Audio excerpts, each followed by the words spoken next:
Spain is in the heart of the Mediterranean. The Mediterranean diet is supposed to be one of the best when it comes to BMI and longevity. The foods that they eat in Spain are generally quite good. We'll list off a few of the big ones in just a minute. Yet Spain has some of the highest BMI and the highest rates of obesity in Europe. What's going on here? Because if their diet is so good, what's happening in Spain that makes it so different from the rest of Europe? And I think we can learn a lot from this when we start to unpack it. So let's go ahead and jump in. We'll start with the foods that are staples to Spain, so we can kind of understand where things are maybe going a little bit awry.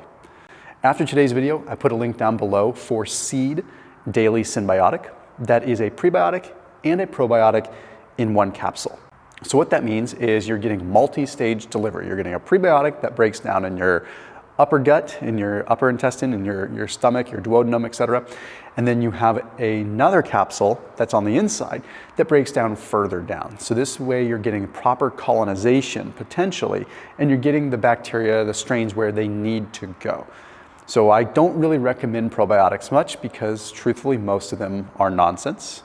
I've recommended Seed for a number of years because they put their money where their mouth is with the research, and it's a product that works, and I noticed a distinct difference with it. So that is a 25% off discount link. Check them out in the top line of the description underneath this video. So the actual diet of Spain, there's a lot of Iberico, there's a lot of cured meats, which on one hand, it comes under fire for that a lot, but most of the cured meats in Spain are cured in different ways. As a matter of fact, the EU even has leniency for specific kinds of cured meats coming out of Spain to be able to protect the cultural traditions of curing meat the proper way.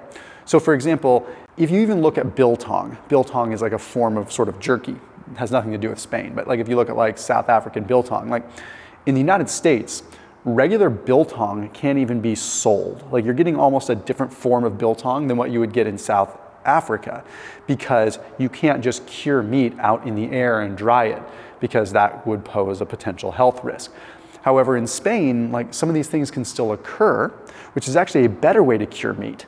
So curing meat is not what people think. It's not just hey, this is bologna or some processed meat with a bunch of nitrates and nitrites added to it.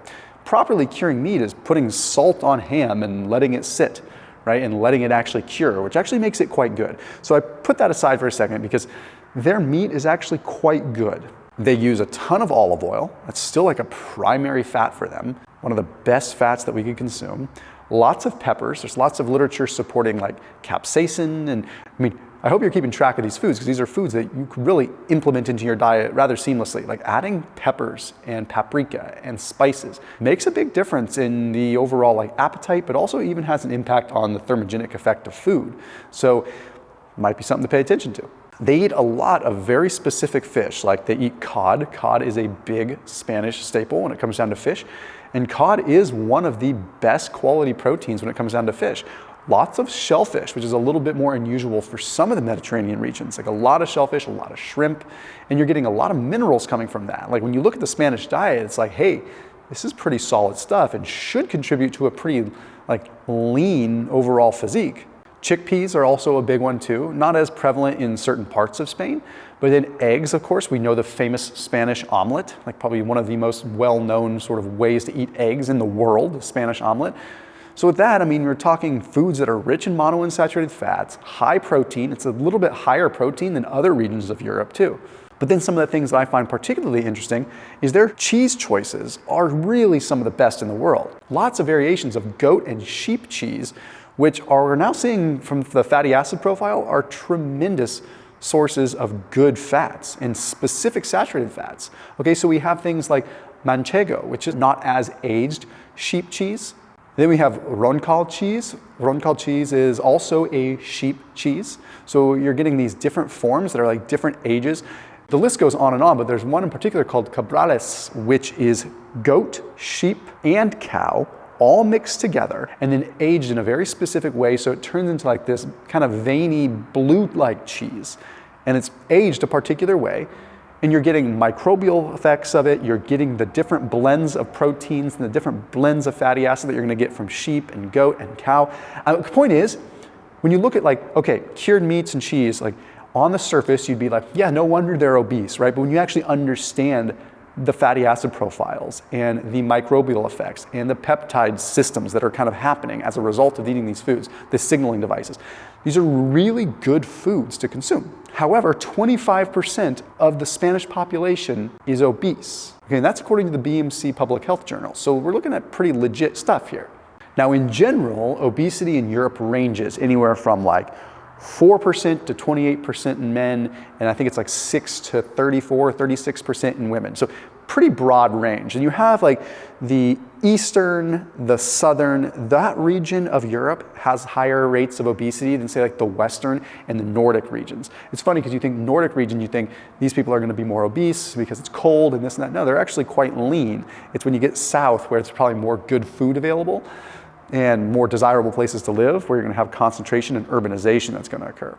But what's interesting out of all this is Spain stands out the most. Spain is a bit of an outlier with higher obesity rates. So we need to kind of understand what's happening specifically there. So if you look at the journal Revista España de Cardiología, this is looking at the overall life expectancy and kind of weight gain, right? What they've associated within this is that because Spain has a higher lifespan, you have a higher population of people that are obese because they're in that older demographic, right? So you have a large boom of people that are over a certain age. And we do see that there is a strong correlation with age and weight for a number of different reasons, which we'll talk about. So according to this journal, it simply has to do with that factor, that there's more older people that are overweight. But why do we get more overweight as we age? Well, for one, there's something called inflammaging. So as DNA starts to become more damaged as we get older, this actually creates little byproducts that fleck off, and that ultimately creates what are called damage-associated molecular patterns. These end up triggering their own sort of inflammatory cascade because the body is actually fighting fragmented, broken DNA. So inflammation plays a big role in why we would gain weight. Additionally, adiponectin goes down. Okay, this is an enzyme that has to do with fat oxidation. So when that goes down, you're oxidizing less fat, and you're becoming less and less insulin sensitive.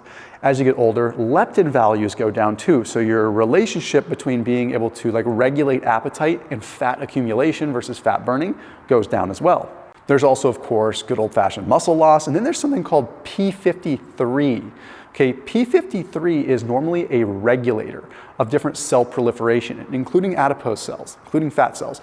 So as we get older, we have less and less of this P53, so we have less regulation of the proliferation of fat cells. So at a genetic sort of cellular level, our cells have a higher chance, a higher likelihood of proliferating, which is why sometimes bad things grow in us, tumors, etc., but also fat cells can grow. So there's a lot of reasons why older populations, also they're just more sedentary, but I don't think that's the only thing. Let's look more. According to a study published in Geo Journal, there was rapid urbanization of Spain from like the 1970s on.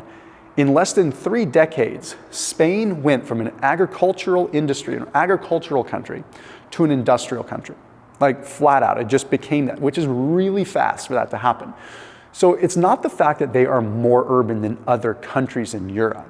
It's the fact that it accelerated so fast. Massive changes in lifestyle. And if you look at some studies, you can see that, yeah, flat out, urban lifestyles typically are going to create less active people. We saw this in a study published in Health Promotion International. Took a look at the youth, and it basically found that the rural youth ended up having much more activity level, much better cardiorespiratory and cardiometabolic scores.